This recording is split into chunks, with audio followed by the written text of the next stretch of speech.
Le Niger débranché par la CEDEAO, se tourne vers l'énergie solaire.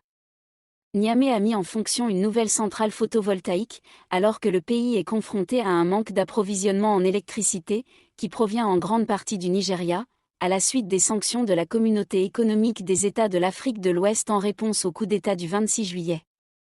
Avec 55 000 panneaux, c'est la plus grande infrastructure énergétique solaire jamais réalisée au Niger. Le ministre nigérien de l'Énergie, M. Mahaman Mustafa Barké a déclaré, le 26 novembre, je cite, « La Société nigérienne d'électricité, Nijlek, a mis en service une centrale photovoltaïque de 30 MW pour compenser d'importantes pénuries depuis que le Nigeria a arrêté de fournir de l'électricité au pays, en réaction au coup d'État du 26 juillet.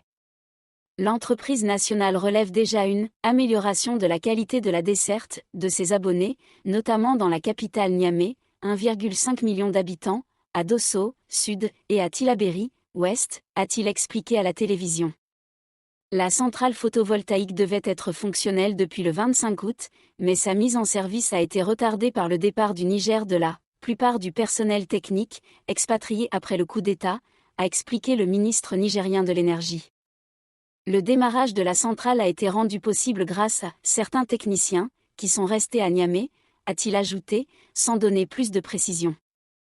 Rappelons que depuis 4 mois, la quasi-totalité des quartiers de Niamey subissent d'importants délestages d'électricité, que le Nigeria a arrêté de fournir au Niger dans le cadre des sanctions imposées en réaction au coup d'État par la Communauté économique des États de l'Afrique de l'Ouest, CEDEAO, dirigée par le président du Nigeria, M. Bola Tinubu.